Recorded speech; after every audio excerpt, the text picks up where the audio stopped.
الحمدللہ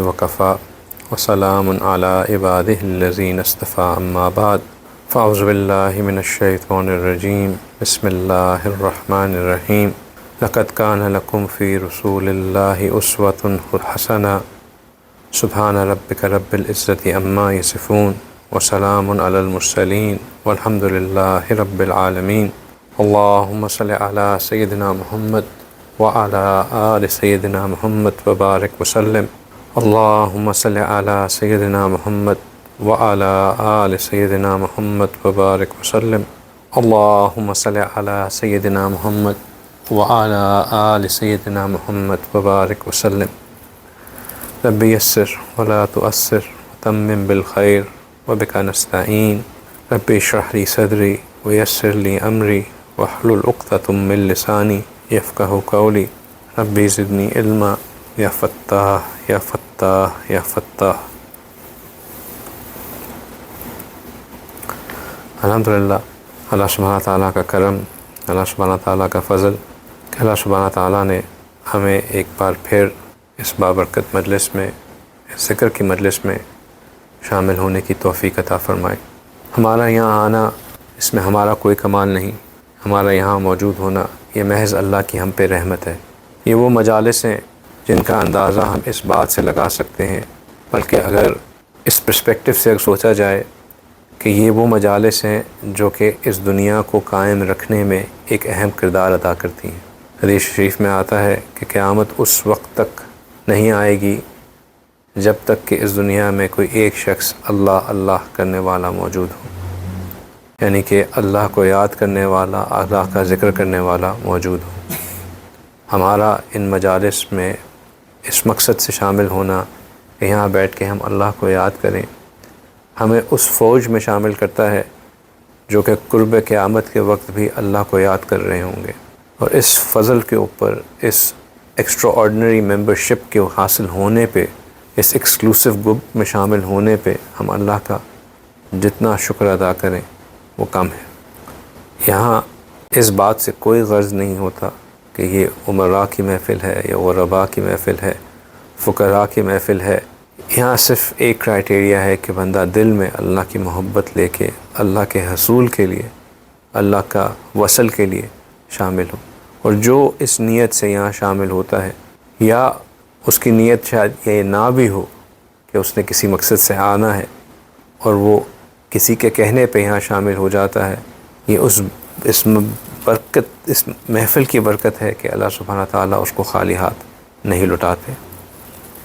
اس میں نہ تو میرا کوئی کمال، نہ ہی آپ کا کوئی کمال، یہ محض اللہ کی رحمت، اور ہم اس پہ جتنا اللہ کا شکر ادا کریں یہ کم ہے۔ لہٰذا جب کسی نیکی پہ دوام نصیب ہو، کسی نیکی کو مستقل کرنے کی توفیق نصیب ہو، اس کو ہمیشہ یوں سمجھیں کہ میرا کوئی عمل تو ایسا ہے جس سے اللہ مجھ سے راضی ہے، اور پھر یہ سوچنے کے بعد فخر کرنے کے بجائے مزید اللہ سے گر گرا کے مانگیں کہ یا اللہ میں تو گناہوں میں ڈوبا ہوا ہوں، نافرمانیوں کا سر سے لے کے پاؤں تک ارتکاب کرنے والا ہوں، آپ ہی اپنے فضل سے، اپنے کرم سے اتنا رحم فرماتے ہیں، یا اللہ میں آپ کا جتنا شکر ادا کروں کم ہے۔ جتنا اللہ کا شکر ادا کیا جائے اتنا ہی نیکیوں پہ دوام حاصل ہوتا ہے، لہٰذا اس چیز کو کبھی بھی نہیں بھولنا چاہیے۔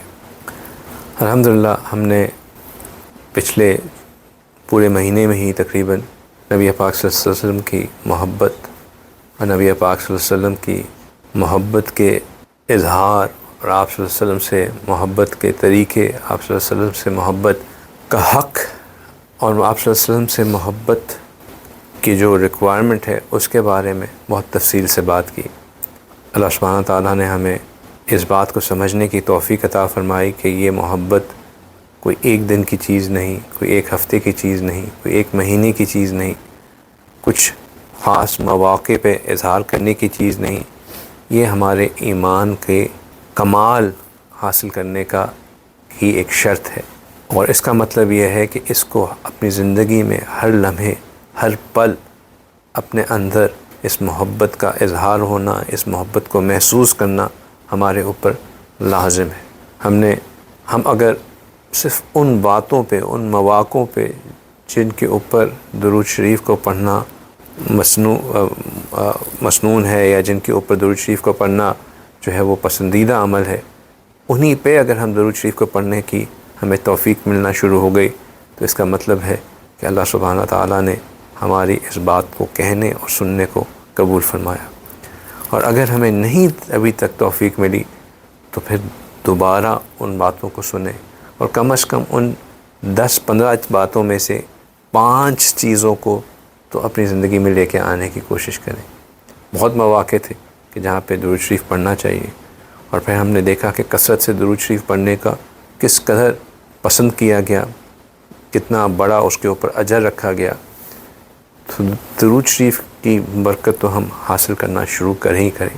اور اس کے علاوہ ہم نے آپ صلی اللہ علیہ وسلم سے محبت کے لیے بہت طریقوں کو سنا اور سمجھا، اور ان میں سے ایک بات یہ تھی کہ نبی پاک صلی اللہ علیہ وسلم کی سنت مبارکہ کو اپنی زندگی کے اندر لے کے آنا، آپ صلی اللہ علیہ وسلم کی سنت مبارکہ کے مطابق اپنی زندگی کو گزارنا، آپ صلی اللہ علیہ وسلم کی سنتوں کو اپنے ہر کام کو آپ صلی اللہ علیہ وسلم کی سنت سے سجانا۔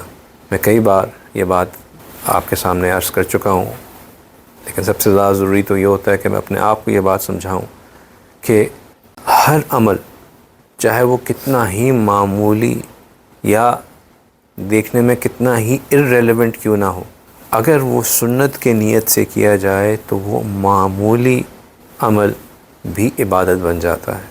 اگر ہم صرف جوتے پہننا اور اتارنا سنت کی نیت سے کرنا شروع کر دیں تو ہمارا جوتا پہننا اور اتارنا بھی عبادت بن جاتا ہے۔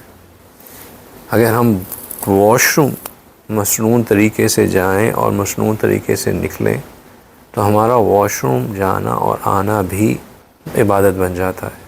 ہم کپڑے سنت طریقے سے پہنیں اور سنت طریقے سے اتاریں تو ہمارا کپڑے پہننا اتارنا بھی عبادت بن جاتا ہے۔ ہم سوئیں اور جاگیں مسنون طریقے سے تو ہمارا سونا اور جاگنا بھی عبادت بن جاتا ہے۔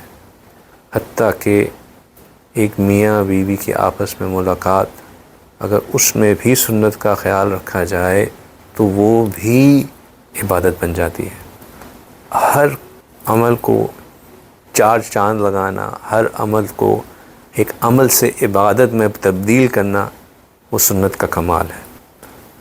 اور اگر ہم سنت پہ عمل کرتے رہیں گے تو انشاءاللہ ہر وقت عبادت کی حالت میں رہیں گے۔ جو ہماری تخلیق کا مقصد ہے ہم اس کو پورا کرتے رہیں گے، اور یہی سنت کی خوبصورتی ہے۔ ہم لوگوں نے کچھ عرصہ پہلے سنت مبارکہ کو پڑھنے اور ان کے اوپر وہ سمجھنے کی کوشش کرنا شروع کی تھی۔ بہت سی سنتیں ہم نے الحمدللہ کر بھی لیں، اور پھر اللہ نے بہت فضل فرمایا کہ وہ جو حال سے آج سے کوئی 1.5 سال پہلے ہمارے ایک بھائی ہیں، انہوں نے مشورہ دیا تھا کہ اگر ہم سنتوں کے اوپر ایک سیریز کر لیں اور اس میں جو ہے وہ ہر سنت کور ہو جائے، تو بعض اوقات کسی کو کوئک ریفرنس چاہیے ہوتی ہے کہ یہ سنت کون سی ہے، تو اس میں آرام سے مل سکتی ہے ڈھونڈنے کے لیے، اگر کوئی ڈھونڈنا چاہے تو اس کو مل سکتی ہے۔ اس نیت سے ہم نے شروع کیا تھا اس کو، پھر اللہ نے بیچ میں مزید آسانی کر دی کہ وہ ہمیں ایک اور ساتھی مل گئے جنہوں نے اس کے شارٹ کلپس بھی بنا دیے، تو الحمدللہ اب بہت سے شارٹ کلپس کے ساتھ بہت سی سنت مبارکہ جو ہیں وہ اب ہم نے لوگوں کی آسانی کے لیے یوٹیوب پہ بھی ہیں۔ میرے خیال سے اب ان کو تھوڑا سا آرگنائز کرنے کی ضرورت ہے تاکہ لوگوں کو ڈھونڈنے میں اس میں آسانی ہو، لیکن دل میں خیال آیا کہ جب آپ صلی اللہ علیہ وسلم سے محبت کے بارے میں اتنی بات کی تو وہ جو چند سنتیں اب باقی رہ گئی ہیں جو ہم نے نہیں کور کی، ان کو بھی کور کر لیا جائے تاکہ ہمارا جو ایک ہم نے کام شروع کیا تھا وہ اللہ تعالیٰ تکمیل تک پہنچا دیں، اور انشاءاللہ کچھ مزید باتیں بھی ہمیں سنت کے بارے میں مل جائیں۔ اس بارے میں مزید بات کرنے سے پہلے ایک اور چیز جو میں اپنے لیے اور آپ سب کے لیے یاد دہانی کے لیے، کہ ہم یہ سمجھتے ہیں کہ اللہ کے وصل کے لیے تصفیہ قلب اور تزکیہ نفس، یہ 2 چیزیں بہت اہم ہیں، یعنی کہ دل کی صفائی، تصفیہ قلب، اور تزکیہ نفس اور نفس کو قابو کرنا، یہ 2 چیزیں بہت اہم ہیں۔ اور اس کے لیے ہم ذکر کے اوپر بہت ایمفسائز کرتے ہیں. جو بھی ساتھی یہاں آتے ہیں وہ جانتے ہیں کہ ہم کثرت کے ساتھ ذکر کرنے اور مراقبہ کرنے اور اپنے آپ کو ذکر میں مشغول رکھنے کی کتنی ترغیب کرتے ہیں، اور اس کے لیے جو اللہ تعالیٰ توفیق دیتے ہیں اس کی محنت بھی کرتے رہنے دیتے ہیں. لیکن اللہ سبحانہ تعالیٰ نے جہاں کثرت ذکر کا حکم فرمایا، جس کو بیس بناتے ہیں خود کثرت حکم کی ترغیب دینے کے لیے، وہاں اللہ سبحانہ تعالیٰ نے یہ بھی بتایا کہ کثرت ذکر کرنے والے کے لیے کیا چیز ہیلپ فل ہے. جیسے اگر کوئی بندہ جو ہے وہ ڈائیونگ کرنا جا رہا ہو تو اس کو ریکمینڈ کیا جائے گا کہ بھائی اگر تم اپنے ساتھ یہ والے آکسیجن ٹینکس لے جاؤ تو یہ تمہارے لیے، پتہ نہیں یہ ایگزامپل میرے ذہن میں کیوں آ گئی، لیکن تمہارے لیے سوٹیبل ہوں گے. یعنی کہ تمہارے لیے کیا چیز یہ کام کرنے کے لیے، تمہارے لیے کیا چیز تمہیں ہیلپ کرے گی اس کام کو ایگزیکیوٹ کرنے میں. اس کو ایک ٹپ دے دی جائے کہ تم یہ کام کرنے تو جا رہے ہو، لیکن اگر تم یہ کام اس طرح کر کے جاؤ گے تو تمہارے لیے یہ چیز سوٹیبل ہے. ٹھیک ہے. اسی طرح اللہ سبحانہ تعالیٰ نے ان لوگوں کے لیے جو کہ کثرت سے ذکر کرنا چاہتے ہیں ان کو بھی ایک ٹپ دی. کیا ٹپ دی؟ ان کو کہا کہ لقد کان لکم، کہ بے شک تمہارے لیے رسول اللہ صلی اللہ علیہ وسلم فی رسول اللہ، یعنی کہ رسول اللہ صلی اللہ علیہ وسلم کے اندر اسوۃ حسنہ، رسول اللہ صلی اللہ علیہ وسلم تمہارے لیے ایک آئیڈیل ایگزامپل ہے. آپ صلی اللہ علیہ وسلم کی ذات مبارکہ کے اندر وہ تمام چیزیں موجود ہیں جو تمہیں چاہیے. کس کو چاہیے؟ لمن، اس کو چاہیے کان یرجو اللہ والیوم الآخرہ، اس شخص کو جو کہ چاہتا ہے، جو یہ امید رکھتا ہے کہ وہ اللہ کے اندر اور یوم الآخرہ کے اندر، وذکر اللہ کثیرا، اور کثرت سے ذکر کرنے کے اندر. ہر وہ شخص جو کثرت سے ذکر کرنا چاہتا ہے، وہی والی بات جو میں نے کہی کہ اللہ سبحانہ تعالیٰ ایک ٹپ دے رہے ہیں کہ اگر تم کثرت سے ذکر کرنا چاہتے ہو تو اس میں جو چیز تمہیں ہیلپ کرے گی، جو تمہارے لیے ایک اچھی ایگزامپل بن سکتی ہے یا تمہارے لیے رول ماڈل بن سکتا ہے، وہ کون ہے؟ وہ نبی پاک صلی اللہ علیہ وسلم کی ذات ہے. لقد کان لکم فی رسول اللہ اسوۃ حسنہ لمن کان یرجو اللہ والیوم الآخرہ وذکر اللہ کثیر. تو یہ بات ذہن نشین کر لیجئے کہ ہمارا مراقبہ کرنا، کثرت کے ساتھ مراقبہ کرنا، ذکر کرنا، ہمیں اس مقام پہ نہیں پہنچا سکتا جو اس کا مقصود ہے، جب تک کہ ہمارے اندر کامل اتباع سنت نہیں ہوگی. سنت کی اتباع لازم ہے اس پرواز کو پانے کے لیے جس سے جو ذکر آپ کو دیتی ہے. اگر میں جہاز کے پرسپیکٹیو سے یہ سمجھاؤں کہ اگر مراقبہ آپ کا ایئر فریم ہے تو سنت وہ فیول ہے جو اس ایئر فریم کو ہوا میں اوپر لے کے جاتا ہے. ورنہ آپ گلائڈر تو ضرور بنیں گے، ہوا سے اوپر تو ضرور ہو جائیں گے، لیکن اگر آپ فائٹر جیٹ نہیں بن سکیں گے، ہائی الٹیٹیوڈز پہ نہیں جا سکیں گے. وہ اس کے لیے آپ کو فیول چاہیے جو کہ برن کرے اور آپ کو فردر پش کرے، اور وہ فیول، وہ ایکسٹرا پش سنت مبارکہ کے اندر ہے. اور گلائڈر ایکسٹرنل فورسز پہ ڈیپینڈ کرتا ہے، اپنی پاور نہیں رکھتا. جیٹ پروپیل وہ اپنے اندر اس کی جان ہوتی ہے، اور پھر وہ کہاں سے کہاں نکل جاتا ہے وہ ہم سب جانتے ہیں.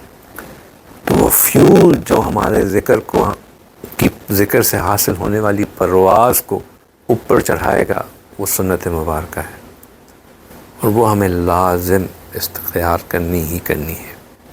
ایک بہت میں نے خوبصورت بات سنی، آپ کے ساتھ شیئر کرتا ہوں. آج تک میں نے یہ تعویل نہیں سنی تھی، ابھی ریسنٹلی سنی، تو میں سوچا کہ آپ لوگوں کے ساتھ بھی شیئر کروں. واش روم سے نکلنے کے وقت، باتھ روم سے خارج نکلتے وقت جو آپ صلی اللہ علیہ وسلم کی مسنون دعا ہے وہ کیا ہے؟ غفرانک. سب سے پہلے تو غفرانک، ٹھیک ہے نا. تو جب آپ صلی اللہ علیہ وسلم استنجا فارغ ہوتے تو جب اس جگہ سے ہٹتے تو سب سے پہلی چیز کیا کہتے؟ غفرانک. اب غفرانک کا کیا مطلب ہے؟ کہ اللہ سبحانہ تعالیٰ سے، یا اللہ ہم معافی مانگ رہے ہیں، ہے نا. اب سوچنے والی بات یہ ہے کہ آپ صلی اللہ علیہ وسلم آپ صلی اللہ علیہ وسلم جو ہے وہ واش روم سے فارغ ہوئے ہیں، کوئی گناہ کا کام تو نہیں کیا، ایک ذاتی عمل ہے، مطلب ایک فطری عمل ہے جو جس پہ کوئی ممانعت نہیں ہے، جس میں کوئی قباحت نہیں ہے، جس میں کوئی گناہ کا شیبہ نہیں ہے، تو پھر غفران کا کہنے کی کیا وجہ؟ اس کا جواب کچھ علماء نے یوں لکھا کہ اللہ سبحانہ تعالیٰ نے ذکر کی جو تلقین فرمائی وہ ذکر کثیر کی فرمائی۔ کئی دفعہ ہم یہ بات کر چکے ہیں کہ ذکر کو کثرت سے کرنا ہوتا ہے، اور ذکر کو کثرت سے کرنا یہ زبان کا کام نہیں ہو سکتا۔ اس کی وجہ یہ ہے کہ کچھ مواقع ایسے ہیں جہاں اگر زبان ذکر کرنا بھی چاہے تو وہ نہیں کر سکتی۔ مثال کے طور پر جب انسان سو جائے تو سوتے وقت زبان اگرچہ کہ فارغ ہوتی ہے لیکن وہ ذکر نہیں کر رہی ہوتی، لیکن قلب جو ذکر کی حقیقی جگہ ہے وہ تب بھی ذکر میں جاری رہتا ہے، کہ جیسے آپ صلی اللہ علیہ وسلم فرماتے تھے کہ میں سوتے وقت بھی میرا دل، آنکھیں میری سو جاتی ہیں، میرا دل نہیں سوتا۔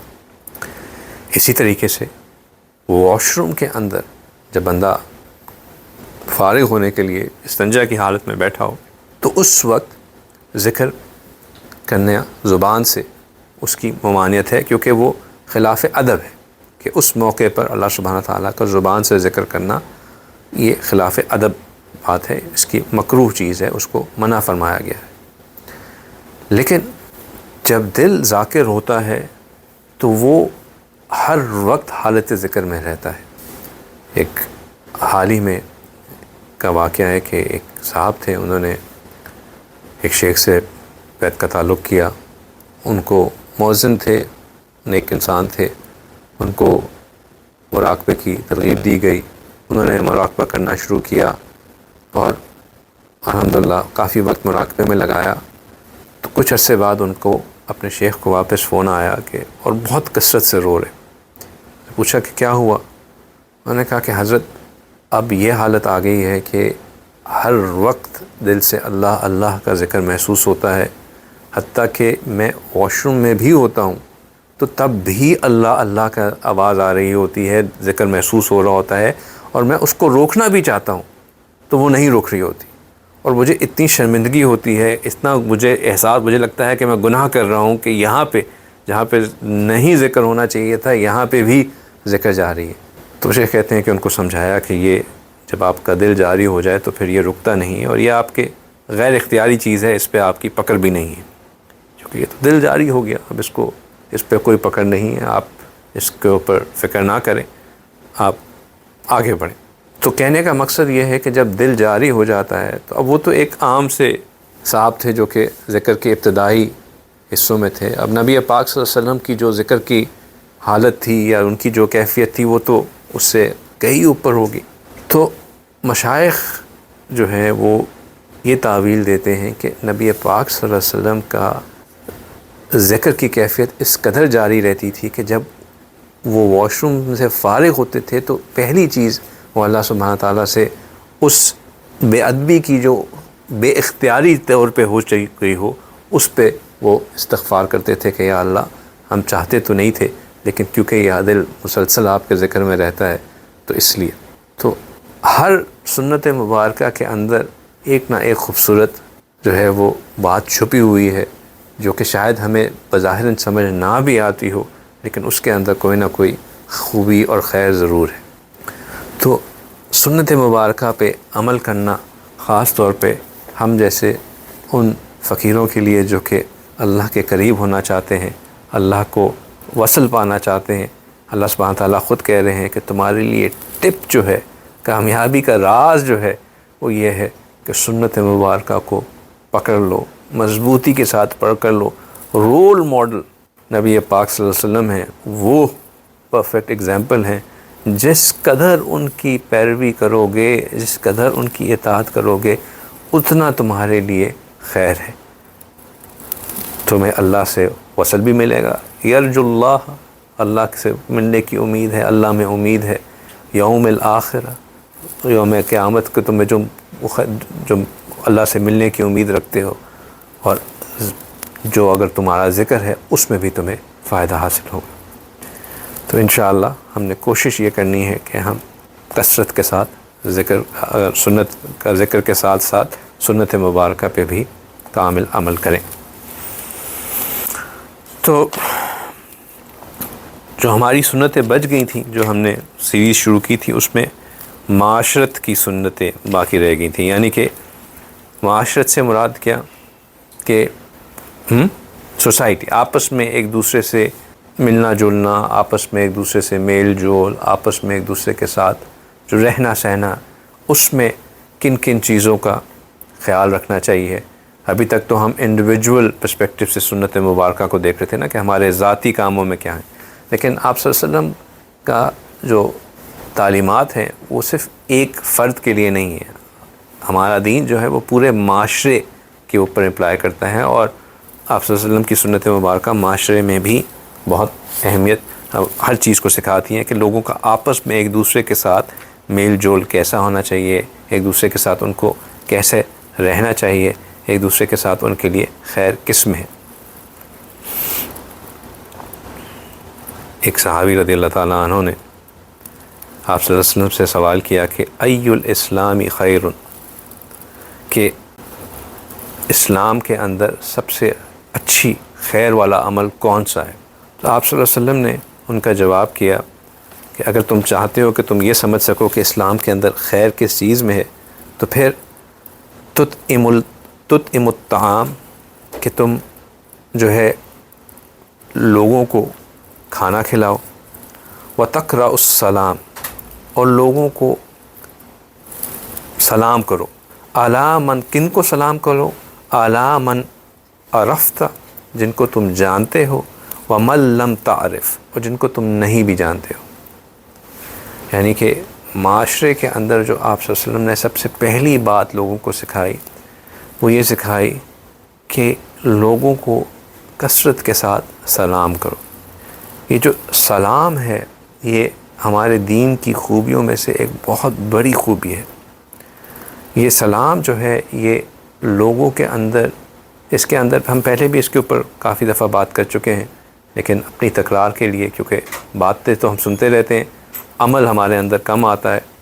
کبھی غور کریں کہ ہم یہ بات، جو کہ میں کئی دفعہ پہلے کر چکا ہوں، اس لیے آپ لوگوں سے کہہ رہا ہوں کہ غور کریں کہ یہ بات ہم سن چکے ہیں، اور کتنی دفعہ ہم نے اس پہ پہلے بھی بات کی کہ سلام کرنے کی کیا اہمیت ہے۔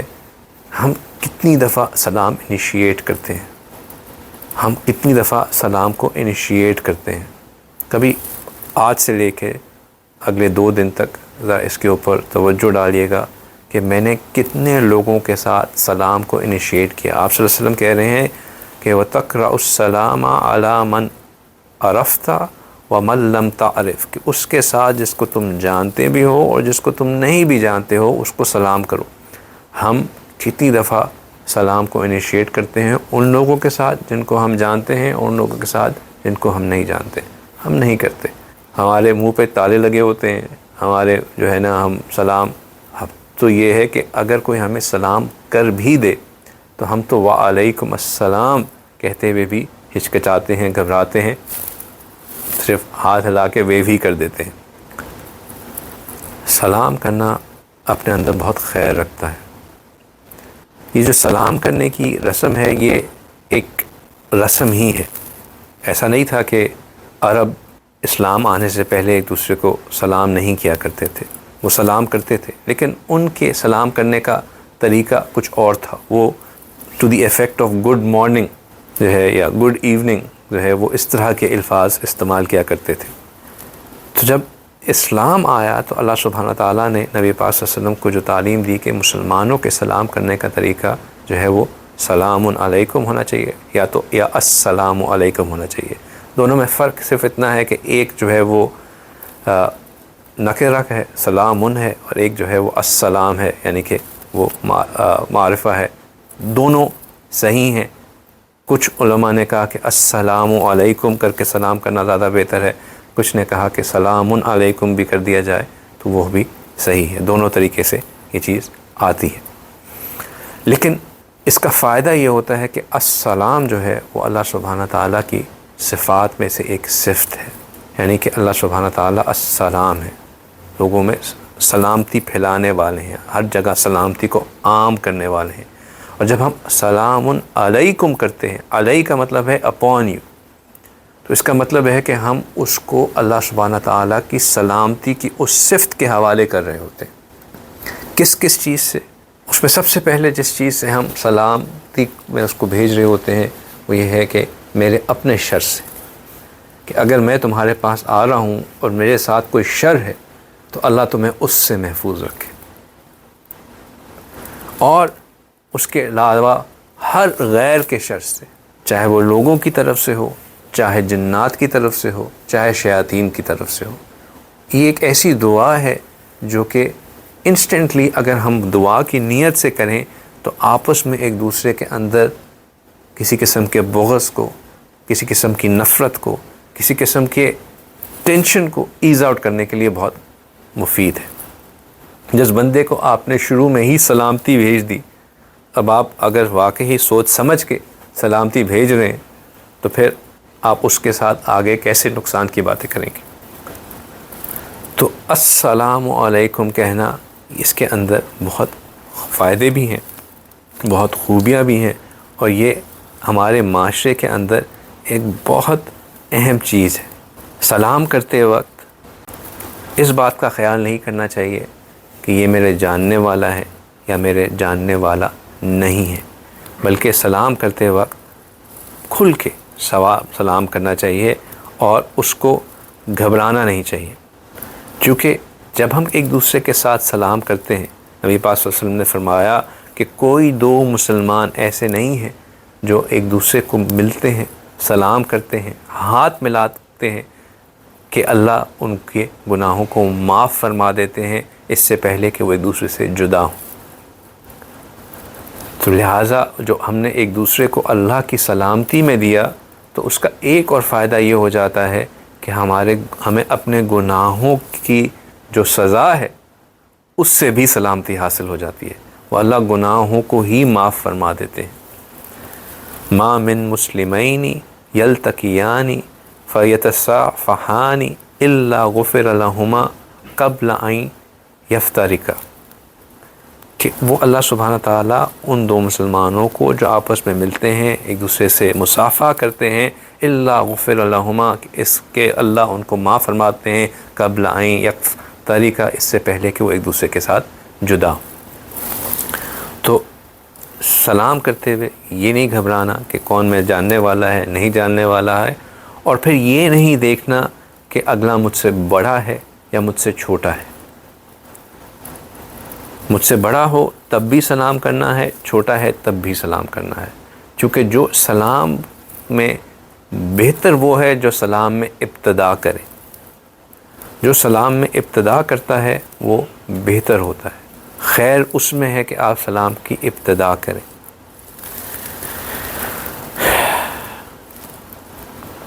اگر آپ کے اوپر کوئی سلام پیش کرے، آپ کو کوئی السلام علیکم کہے، تو اس کا جواب دوبارہ السلام علیکم یا السلام علیکم نہیں ہوتا۔ اگر آپ کو کہے السلام علیکم تو اس کا جواب السلام علیکم دوبارہ نہیں ہے، اس کا جواب وعلیکم السلام ہے، کہ اور تمہارے اوپر بھی سلامتی ہو۔ سلام کا جواب دینا، سلام کرنا سنت ہے، لیکن سلام کا جواب دینا واجب ہے۔ اگر آپ کے اوپر سلامتی ہو کسی نے پیش کی تو اب اس کو واپس سلام ضرور پیش کرنا چاہیے ہے، یہ لازم ہے۔ لہٰذا جب ہم السلام علیکم کے جواب میں السلام علیکم کہہ دیتے ہیں تو ہم ایک واجب کو چھوڑ رہے ہوتے ہیں، اور اگر آپ کو کوئی السلام علیکم کے جواب میں السلام علیکم کہہ دے تو پھر آپ وعلیکم السلام کہہ کے اس غلطی کا ازالہ کر دیں۔ اور یہ بھی یاد رکھیں کہ یہ سلامتی ہے، یہ نہیں ہو کہ اب اس نے واپسی میں السلام علیکم کہہ دیا تو آپ ناراض ہی ہو جائیں کہ یار دیکھو تم نے کیا کر دیا، یہ کیا کرنا تھا۔ تحمل مزاجی سے کچھ لوگوں کو نہیں سمجھ میں ہوتی، سکھا دینا وہ زیادہ بہتر ہے، لیکن ورنہ صرف وعلیکم السلام کہہ دینا بہتر ہے۔ سلام کا جواب اتنا ہی دیں کم از کم جتنا آپ کے اوپر سلام پیش کیا گیا ہو۔ السلام علیکم کا جواب وعلیکم السلام، اس سے بہتر وعلیکم السلام ورحمۃ اللہ، اس سے بہتر وعلیکم السلام ورحمۃ اللہ وبرکاتہ۔ جتنا بہتر اور افضل جواب دیں گے اتنا آپ کے لیے بہتری۔ اسی طرح سلام کرتے ہوئے جس نے السلام علیکم کہا اس کے لیے 10 حسنات، جس نے السلام علیکم ورحمۃ اللہ کہا اس کے لیے 20 حسنات، اور جس نے السلام علیکم ورحمۃ اللہ وبرکاتہ کہا اس کے لیے 3 حسنات۔ یہ حدیث شریف میں اسی طرح آتا ہے کہ ایک صحابی آپ صلی اللہ علیہ وسلم کچھ صحابہ کے ساتھ مسجد میں تشریف فرما تھے، ایک صحابی گزرے، انہوں نے السلام علیکم کہا، آپ صلی اللہ علیہ وسلم نے فرمایا اس کے لیے 10 حسنات۔ ایک اور گزرے، انہوں نے السلام علیکم ورحمۃ اللہ کہا، آپ نے فرمایا کہ اس کے لیے 20 حسنات۔ ایک اور گزرے، انہوں نے فرمایا السلام علیکم ورحمۃ اللہ وبرکاتہ، تو آپ نے کہا کہ ان کے لیے 30 حسنات۔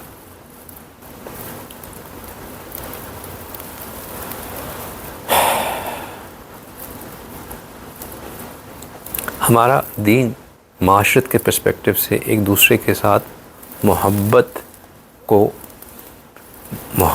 کرنے کو، ایک دوسرے کے ساتھ محبت کرنے کو تلقین کرتا ہے، اور بلکہ محبت ایک دوسرے کے ساتھ ہونا اتنی اہم ہے کہ یہ ہمارے ایمان کے مضبوط رہنے کے لیے ایک کرائٹیریا ہے۔ آپ صلی اللہ علیہ وسلم نے ایک جگہ فرمایا والذین نفسی بیدہ، کہ قسم ہے اس ذات کی جس کے ہاتھ میں میری جان ہے، لا تدخلوا الجنت حتی تؤمنوا، کہ تم اس وقت تک جنت نہیں جاؤ گے جب تک تم ایمان والے نہ ہو۔ پھر فرمایا ولا تؤمنوا حتی تحابوا، اور تم اس وقت تک ایمان والے نہیں ہوگے جب تک تم ایک دوسرے سے محبت نہ کرو۔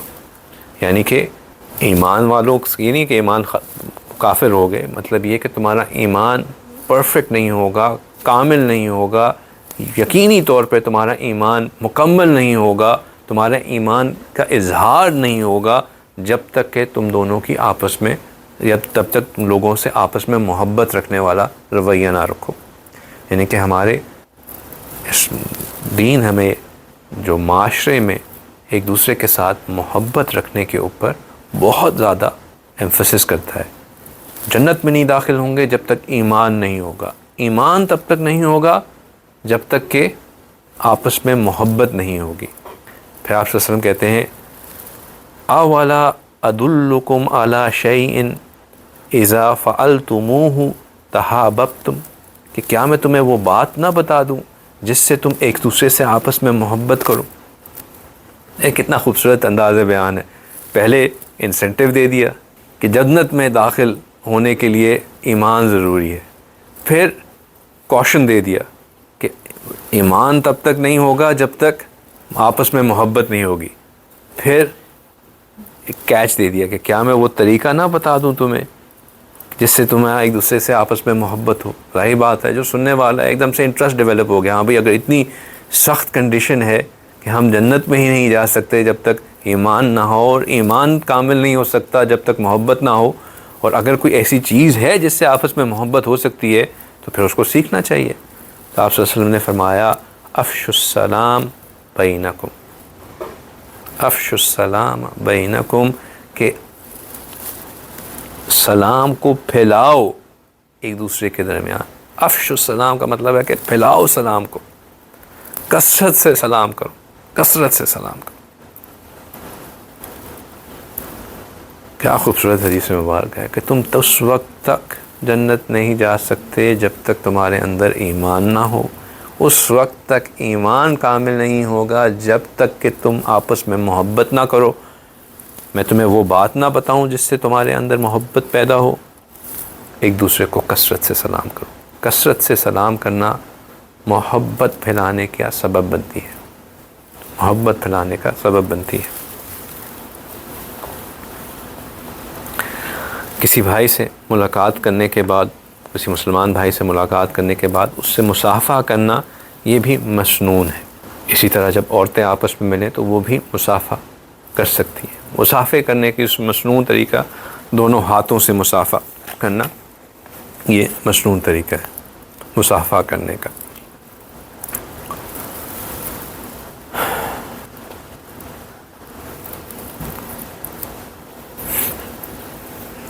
میں اکثر ذکر کرتا ہوں کہ کسی چیز کی اہمیت کا اندازہ اس بات سے لگایا جا سکتا ہے کہ کوئی چیز شروع کی جا رہی ہو تو شروع میں جن چیزوں کو انسٹرکشنز دی جاتی ہیں وہ بڑی وائٹل انسٹرکشنز ہوتی ہیں۔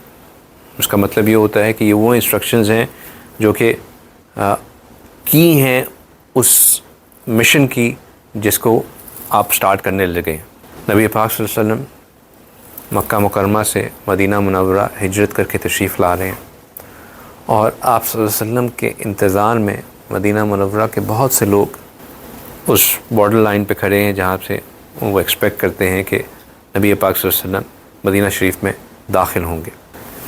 آپ صلی اللہ علیہ وسلم مدینہ شریف میں تشریف لاتے ہیں تو لوگ اب ایکسپیکٹ کرتے ہیں کہ آپ صلی اللہ علیہ وسلم لوگوں سے کوئی بات فرمائیں گے، ان کو کوئی کچھ بتائیں گے۔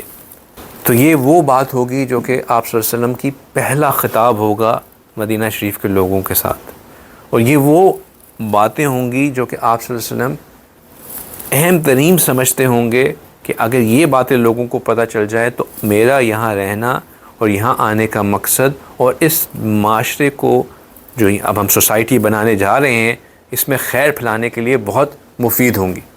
یہی ہے نا کہ اب ایک لیڈر آ رہا ہے، نئی سوسائٹی، ایک نئی جگہ اسٹیبلش کرنے کے لیے ایک نیا معاشرہ ڈیولپ ہونے لگا ہے۔ اب اس لیڈر کے اوپر اس لیڈر کی کوالٹیز کے اوپر یہ ڈپینڈنٹ ہے کہ وہ لوگوں کو یہ بات بتائے جس سے ایک اس کے آگے آنے والے تمام جو سٹے ہے اس کی کور بن جائے، وہ یعنی کہ اس جو معاشرہ وہاں پہ بنے گا اس کی ایسنس بن جائے۔ تو یہ وہ موقع ہے۔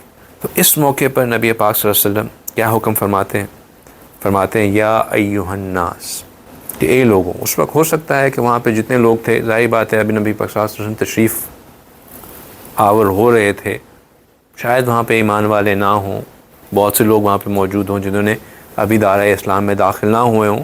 تو یہ بات آپ عام لوگوں کے ساتھ کریں، یعنی کہ اس کی سگنیفیکنس دوسری یہ ہے کہ یہ سوسائٹی میں چاہے مسلم ہو نان مسلم ہو سب کے لیے یہ بات اپلیکیبل ہے، اس معاشرے کو، اس سوسائٹی کو خوبصورت بنانے کے لیے۔ کیا یا ایھا الناس افشوا السلام، پہلا حکم افشوا السلام، سلام کو عام کرو، سلام کو عام کرو۔ یہ سلام کو عام کرنا بہت خیر کی چیز ہے، ہمیں عادت ڈالنی ہوگی، مجبور کرنا ہوگا اپنے آپ کو کہ ہر آتے جاتے فرد کو ہم سلام کریں، ہر آتے جاتے شخص کے ساتھ ہم دل کھول کے ان کو سلام کریں اور گھبرائیں نہیں۔ یہ مت سوچیں کہ کیا میں سلام کروں تو کوئی اس میں غلطی تو نہیں ہو جائے گی، کسی کو نقصان تو نہیں ہو جائے گا، نہیں، سلام ضرور کریں، اور اس میں یہ مت سوچیں کہ میرے سلام کرنے سے کسی کو جو ہے، آپ کا اپنا اندر سلام کرتے وقت آپ کا موٹیو یہی ہونا چاہیے کہ میں اس کو اللہ کی سلامتی میں بھیج رہا ہوں، اور جب میں نے کسی کو سلامتی میں بھیج دیا یہ ایک دعا بھی ہے۔ میں نے آپ کو ہمیشہ یہ بتایا کہ جب کسی کے لیے آپ دعا کرتے ہیں تو وہ دعا آپ کے لیے خود بھی اثر ہو جاتی ہے۔ جب ہم کسی کے سلامتی میں بھیجیں گے، اگر وہ ہمیں وعلیکم السلام نہ بھی کہے تو اللہ کی طرف سے ہمارے اوپر سلامتی ضرور آئے گی۔ تو اس لیے سلام ضرور کریں، اور اگر آپ کو یہ شک ہو کہ کیا اگلا مسلمان ہے یا نہیں ہے تو کیا غیر مسلم کو ہم سلام کر سکتے ہیں یا نہیں کر سکتے ہیں، تو اس میں یہ ذہن میں رکھیں کہ اگر آپ کو یہ شبہ ہے کہ وہ نہیں ہے تو یا تو ان کو جو ان کی زبان ہے، جیسے کسی کے گڈ مارننگ گریٹ کر دینا یا گڈ ڈے کہہ دینا، اس طرح سلام کر دینا بھی اچھا ہے، ہاں، لیکن وہ لفظ استعمال کرنا جس میں ان کی کسی شرکیہ چیز شامل ہو، یعنی کہ وہ الفاظ شامل ہوں جو کہ وہ اپنی عبادت کے اندر استعمال کرتے ہیں، وہ جائز نہیں ہے، لہٰذا ان کو استعمال کرنے سے بچنا چاہیے، ورنہ عام گریٹنگ کرنے میں کوئی حرج نہیں ہے۔ اور کوئی غیر مسلم آپ کو سلام کرے تو اس میں وعلیکم کہہ دینا، یعنی کہ جو تم نے مجھے بھیجا میں تمہارے اوپر بھی وہی ہو، وہ بھی بالکل جائز ہے، اس میں کوئی بری بات نہیں ہے۔ تو پہلی چیز جو معاشرے کے پرسپیکٹو سے رسول اللہ صلی اللہ علیہ وسلم نے سکھائی وہ کہی کہ یا ایھا الناس افشوا السلام۔ پھر آپ نے فرمایا کہ وصلوا الارحام، کہ کیا کرو کہ جو تمہارے رشتہ دار ہیں، جو تمہارے قریبی رشتہ دار ہیں، ان کے ساتھ اپنی رشتہ داریوں مضبوط کرو، اپنی رشتہ داریوں کو مضبوط کرو۔ پھر وَأَطْعِمُوا الطَّعَامَ، اور دوسروں کو کھانا کھلاؤ۔ یہ پچھلی دفعہ بھی جو حدیث مبارکہ ہم نے دیکھی کہ نبی پاک صلی اللہ علیہ وسلم نے جو فرمایا کہ اسلام میں سب سے خیر والی چیزیں کیا تھی، اس میں تطعم الطعام کا ذکر آیا تھا، کھانا کھلاؤ۔ کھانا کھلانے کا مطلب یہ ہے کہ اگر اللہ نے تمہیں دیا ہے تو اپنے دسترخوان کو تنگ مت کر کے بیٹھ جاؤ۔ خیال کرو کہ تمہارے ارد گرد جو لوگ رہ رہے ہیں، کیا ان میں کوئی ایسا تو نہیں ہے کہ تم میں تو اللہ تعالیٰ نے بہت کھانے کو دیا ہے، تمہارا پڑوسی جو ہے وہ بھوکا سو رہا ہے، اس کے گھر کتنے دن ہو گئے ہیں چولہا ہی نہیں جلا ہے۔ اگر ایسا ہے تو اپنے دسترخوان کو پھیلاؤ، عام کرو، لوگوں کو دعوت دو، ان کو کھلاؤ۔ یہ نہیں کہہ رہے کہ مرغ مسلم کی دعوتیں کرو، لیکن جو تمہارے گھر ہے اس میں کسی اور کو بھی شامل کر لو۔ لوگوں کو گھر پہ دعوت دینا، لوگوں کو کھانا کھلانا، یہ انبیاء علیہ السلام کی سنتوں میں سے ہے۔ یہ ایک وہ عمل ہے جو کہ اللہ سبحانہ تعالیٰ کو پسند ہے۔ اگر آپ کے گھر پہ کوئی سوال کرنے والا آ جائے، آپ کے پاس 2 روٹیاں ہیں، ان میں سے 2 میں سے 1 اس کو دے دیں۔ اگر آپ میں سے بس 1 روٹی ہے تو آدھی اس کو دے دیں۔ اللہ سبحانہ تعالیٰ نے تو ان لوگوں کا ذکر کیا جو کہ پورا اپنا کھانا کسی سائل کو دے دیتے تھے، اور 2 3 دن اس طرح گزر جاتے تھے کہ خود نہیں کھایا، سائل کو دے دیا۔ اللہ نے اس بات کو خوبصورتی، اس عمل کو اتنا خوبصورت سمجھا کہ اس کا ذکر قرآن پاک میں فرمایا۔ تو لوگوں کو کھانا کھلانا اس نیت سے کہ وہ بھی ہمارے جو اللہ نے ہمیں رزق دیا ہے اس میں شامل ہو جائیں، یہ بھی ان ایسینشل کمانڈز میں سے ہے جو کہ نبی پاک صلی اللہ علیہ وسلم مدینہ شریف میں داخل ہوتے ہوئے، یعنی کہ سوسائٹی کو اسٹیبلش کرتے ہوئے دے رہے ہیں۔ پھر 3 چیزیں فرمائی حقوق العباد کے پرسپیکٹو سے، 3 چیزیں فرمائی حقوق العباد کے پرسپیکٹو سے: افشوا السلام، وصلوا الارحام، واطعموا الطعام۔ تینوں حقوق العباد کے حساب سے، سلام عام کرو، رشتہ داروں کا خیال رکھو، لوگوں کو کھانا کھلاؤ۔ پھر فرمایا لیکن ایک چیز تمہیں اپنے لیے بھی ضروری ہے جو خود اپنے اور اپنے اللہ کے درمیان کام کرو، وصلوا باللیل، کہ رات کے وقت جب دن بھر لوگوں کا خیال کر لیا تو اب رات کا کچھ لمحہ نکال کر اپنے رب کے ساتھ جڑو، اپنے رب کے ساتھ اپنا تعلق قائم کرو۔ کون سا وقت ہے وہ؟ والناس النیام، جب لوگ سو چکے ہوں، اب اللہ کے ساتھ جڑو، اللہ کے ساتھ 1 on 1 اسٹیبلش کرو، اللہ کے ساتھ باتیں کرو، اللہ کے ساتھ محبت کا اظہار کرو۔ کیا ہوگا اس سے؟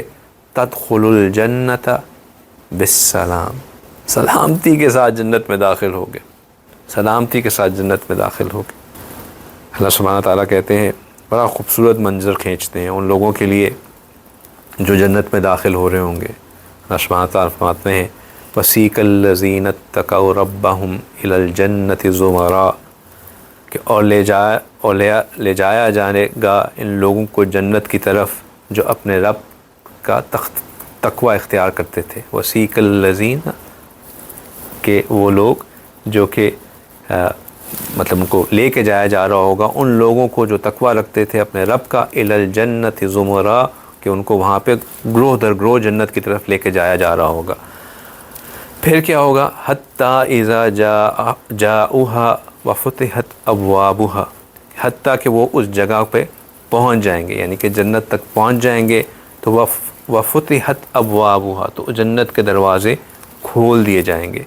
وقال لهم خزنتها، اور وہاں پہ جو اس کے جو گارڈز ہوں گے جنت کے اوپر، جو ان کے وہاں پہ گیٹ کیپرز ہوں گے، وہ کیا کہیں گے؟ سلام علیکم، سلام علیکم۔ یہ جو پچھلی حدیث مبارکہ میں الفاظ آئے نا کہ تدخل الجنت بالسلام، یہ وہ سلام ہے جس کا نبی پاک صلی اللہ علیہ وسلم ذکر فرما رہے ہیں کہ اللہ سبحانہ تعالیٰ کہتے ہیں وقال لهم خزنتها سلام علیکم۔ پھر ان کو صرف سلام نہیں کریں گے، پھر کہیں گے طب تم، یو ہیو ڈن ویل، شاباش، کامیاب ہو گئے تم لوگوں نے اپنا مقصد پا لیا، فادخلوها خالدین، پھر ان کو اس میں داخل کر دیا جائے گا وہاں پہ ہمیشہ ہمیشہ رہنے کے لیے۔ کیا خوبصورت آیت ہے، اللہ تعالیٰ ہمیں بھی ان میں شامل فرمائے۔ 5 چیزیں ایسی ہیں جو کہ آپ صلی اللہ علیہ وسلم نے فرمایا کہ کسی مسلم معاشرے میں ایک مسلمان کے اوپر دوسرے مسلمان کا حق ہے۔ 5 چیزیں ایسی ہیں جو کہ ایک مسلمان کا دوسرے مسلمان کے اوپر حق ہے، یعنی کہ ہمارے معاشرے میں 5 چیزیں ایسی ہیں جو کہ ہمارے اوپر حق ہیں اپنے مسلمان بھائی کا۔ حق المسلمی علی المسلمی 5، ایک مسلمان کے اوپر دوسرے مسلمان کے حق 5 چیزیں ہیں۔ تھوڑا سا آگے ہو کے بیٹھ جائیں تاکہ پیچھے آنے والے حضرات کو جگہ ملے۔ جو ٹیک لگا کے بیٹھنا چاہتے ہیں وہ بے شک ٹیک لگا کے بیٹھے، کوئی مسئلہ نہیں۔ حق المسلمی علی المسلمی 5، 5 چیزیں ایسی ہیں جو کہ ایک مسلمان کا دوسرے مسلمان کے اوپر حق ہیں۔ کیا کیا؟ رد السلام، سلام کا جواب دینا، کوئی آپ کو سلام کرے تو اس کے سلام کا جواب دینا۔ پھر وعیادۃ المریض، اور کسی مریض کی عیادت کرنا۔ اگر ہمیں کبھی خبر ملے کہ کوئی شخص بیمار ہے تو یہ نہیں سوچنا چاہیے کہ میں اس کو جاؤں ملوں یا نہ ملوں، کہیں مجھے بھی انفیکشن نہ ہو جائے۔ مریض کی عیادت کرنا حق ہے، حق ہے، یہ حقوق میں سے ہے جو ہمارے اوپر واجب ہے، اور جو کسی مریض کی عیادت کرنا چاہتا ہے، اس کے اوپر ہم بات کر چکے ہیں، اس کو بہت ثواب ملتا ہے، اس کے گناہ معاف ہوتے ہیں۔ ہمارے دین کی خوبصورتی یہ ہے کہ ہم بظاہراً تو کام کسی کے لیے کرنے جا رہے ہوتے ہیں، لیکن ان ریٹرن اللہ سبحانہ تعالیٰ ہمارے لیے بہت سی چیزیں درست کر رہے ہوتے ہیں۔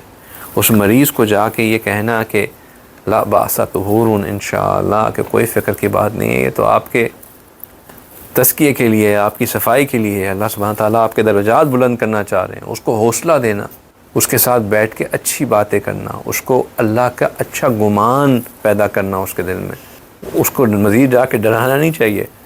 اکثر لوگ یہ کرتے ہیں کہ کسی مریض سے ملنے جاتے ہیں، پھر وہاں جا کے اپنے اس طرح کے جو آپ نے ایکسپیرینسز دیکھے ہو، ہاں جی وہ میرا جاننے والا تھا، اس کے ساتھ بھی یہ ہوا، اللہ اللہ معاف کرے، اس کو تو بیچارے کو اتنی کیموں سے گزرنا پڑا، اس کے ساتھ تو یہ ہو گیا۔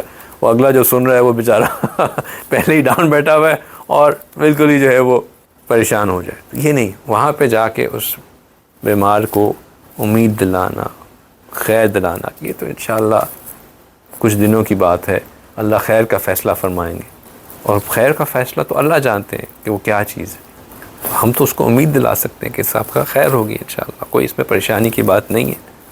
تو وعیادۃ المریض یہ دوسرا حق ہے۔ رد السلام پہلا حق، یعنی کہ سلام کا جواب دینا، وعیادۃ المریض دوسرا، واتباع الجنائز اور جنازے میں شریک ہونا، یعنی کہ واتباع الجنائز کا تو مطلب یہ ہے کہ اس جنازے کی اتباع میں جانا ہے، اس کے کہیں جنازہ جا رہا ہو تو اس میں شامل ہو جانا۔ آج ہمیں کوئی خبر ملے کہ کہیں فوت ہو گیا ہے اور اس کا جنازہ ہے، تو اس میں شامل ہونے کی بھی کوشش کرنی چاہیے۔ اگین جب کسی کے جنازے میں اتنے لوگ شامل ہو جائیں کہ 3 صفحے بن جائیں تو اللہ سبحانہ تعالیٰ اس مرحوم کی مغفرت فرما دیتے ہیں، اور اگر وہ کوئی شخص ایسا ہو جو کہ اللہ کا نیک بندہ ہو تو اس کی برکت سے جو شخص اس جنازے میں شریک ہوتا ہے ان سب کی بھی مغفرت فرما دیتے ہیں۔ اب ہم کسی پہ یہ کیوں گمان کریں کہ یہ اللہ کا نیک بندہ نہیں تھا؟ ہمیں تو اسی گمان سے کہ یہ اللہ کا کیا پتہ اللہ کا نیک بندہ ہو، اس نیت سے ہمیں شامل ہونا چاہیے، اللہ سبحانہ تعالیٰ ہماری بھی مغفرت فرما دیتے ہیں۔ اور جنازوں میں شامل اس لیے بھی ہوتا رہنا چاہیے کہ یہ ہمیں دنیا کی حقیقت یاد دلاتا رہتا ہے۔ قبرستان جاتے رہنا چاہیے، وہاں پہ بھی دنیا کی حقیقت نظر آتی رہتی ہے۔ ہمارے دبئی میں ایک قبرستان ہے، اور اس قبرستان میں کھڑے ہو کے آپ لیفٹ پہ دیکھتے ہیں تو برج خلیفہ نظر آتا ہے، رائٹ پہ دیکھتے ہیں تو برج العرب نظر آتا ہے۔ وہ جگہ واقعی ایسی ہے جہاں پہ آپ کو جا کے دنیا کی حقیقت کا احساس ہوتا ہے۔ کہ ارد گرد دنیا کے سب سے بڑے بڑے اور سب سے بہترین بلڈنگز، اور وہ جگہ بالکل خالی بیابان. یہاں کے قبرستانوں میں تو نشانیاں بھی نہیں ہوتی، بس ایک چھوٹا سا بورڈ لگا ہوتا ہے جس کے اوپر نمبر لکھا ہوتا ہے. کچھ قبور ہیں جن کے اوپر نام بھی لکھا ہو، لیکن ویسے تو بالکل فلیٹ، وہ بالکل فلیٹ لینڈ ہے جس کے اوپر صرف بورڈ لگے ہوئے ہیں اور ارد گرد اتنی بڑی بڑی عمارتیں. انسان کو یاد آتا ہے کہ اپنی حقیقت ہے کیا. تو اپنے آپ کو حقیقت یاد دلاتے رہنا چاہیے کہ جس چیز کے پیچھے ہم بھاگ رہے ہیں اس کو ہم کہیں نہیں لے کے جائیں گے، وہ سب پیچھے رہ جائیں گے، ہماری یہی جگہ رہے گی. کیا باتیں ہو رہی ہیں؟ یہ وہ حقوق ہیں جو ایک مسلمان کے دوسرے کے اوپر ہیں. کس میں؟ ایک مسلم معاشرے میں. کیوں ہیں؟ کیونکہ اس سے معاشرہ سٹیبل رہتا ہے، انسان کو انسان کی حقیقت یاد رہتی ہے، دوسرے کی خیال یاد رہتا ہے. کیا ہے؟ رد السلام و عیادت المریض و اتباع الجنائز. پھر چوتھی چیز کیا ہے؟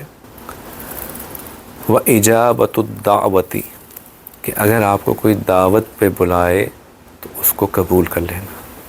اگر آپ کو کوئی کہے کہ بھائی میرے گھر دعوت ہے تو یہ نہیں کہنا کہ یار یہ تو پتہ نہیں اس کے گھر تو بس ایک ہی سالن ہوتا ہے، اب میں کیا اس کے گھر جاؤں، اس کے گھر تو بیٹھنے کی جگہ بھی صحیح نہیں ہوتی ہے، گرمی ہوتی ہے. چاہے کوئی چھوٹا دعوت دے، کوئی بڑی دعوت دے، دعوت قبول کرنی چاہیے، دعوت قبول کرنی چاہیے. وہ اجابت الدعوت، اس سے دوسرے کی حوصلہ افزائی ہوتی ہے، اس کی ہمت بڑھتی ہے، اس کا دل بڑا ہوتا ہے. اور پھر آخری چیز جو اس حدیث مبارکہ میں ہے، اس کے علاوہ بھی حدیث مبارکہ ہیں جن میں کچھ زیادہ بھی ہیں کم بھی ہیں، لیکن اس حدیث مبارکہ میں جو آخری چیز ہے وہ یہ ہے کہ وہ تشمیت التعاسی و تشمیت العاطسی، کہ اگر کوئی چھینکے تو اس چھینک کا جواب دینا. یعنی کہ کوئی چھینکے تو اس کی چھینک کا جواب دینا. جو چھینکتا ہے اس کو کہنا چاہیے، کیا کہنا چاہیے جب کسی کو چھینک آئے تو؟ الحمدللہ. اور جب کوئی الحمدللہ کہے تو پھر اس کو کہنا چاہیے یرحمکم اللہ. اور جب آپ کو کوئی یرحمکم اللہ کہے تو کہنا چاہیے یہدیکم اللہ. ٹھیک ہے؟ تو یہ 5 ایسے خوبصورت حقوق ہیں جو اگر ہم چھوٹے چھوٹے سے حقوق ہیں لیکن اگر کریں تو ہمارے معاشرے کے اندر خیر پھیلے گی، خیر عام ہوگی، لوگوں میں محبتیں پیدا ہوں گی، لوگوں میں ایک دوسرے کے اندر سے نفرتیں ختم ہوں گی. اور بہت ضروری ہے کہ اس وقت ہم اپنے دلوں سے نفرتوں کو نکالیں، محبتوں کو عام کریں، ایک ہو جائیں، یکجہت ہو جائیں، متحد ہو جائیں. کیونکہ دشمن فائدہ ہی ہماری ایک دوسرے سے علیحدگی کا اٹھاتا ہے. یہ جو ہم فرقوں میں بٹے ہوئے ہیں، یہ جو ہم ایک دوسرے کے اوپر بس گلا پکڑ کے بیٹھے ہوئے ہیں، ایک دوسرے کو برا بھلا کہہ رہے ہیں ایک دوسرے کو، اس سے ہماری بطور امت ہم کمزور ہو رہے ہیں. ہمیں یکجہت ہو کے ایک ہو کے رہنے کی ضرورت ہے. اللہ سبحانہ تعالیٰ ہمیں اپنے معاشرے میں ایک دوسرے کے حقوق کو سمجھنے، ان کو ادا کرنے کی توفیق عطا فرمائے، اور نبی پاک صلی اللہ علیہ وسلم کی تمام سنتوں پہ کامل عمل کرنے کی توفیق عطا فرمائے. وآخر دعوانا ان الحمد للہ رب العالمین.